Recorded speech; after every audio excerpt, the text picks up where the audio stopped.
Bismillahirrahmanirrahim. Assalamu alaikum. My name is Hassan and today we are going to remove anything from image in Adobe Photoshop. Before starting work, is my request, please subscribe my channel. Thank you. Now back to our work.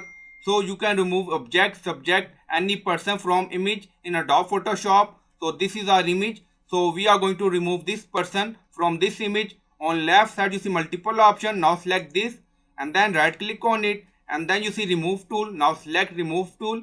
Now remove tool selected. On top you see size. So we are going to change brush size. Now select.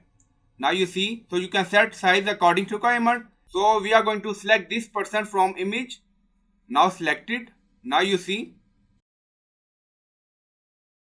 and then you see this person remove from image by using brush. So we use remove tool and then highlight the person or object you want to remove and then your object or subject or person will remove. So in this way you can remove anything from image.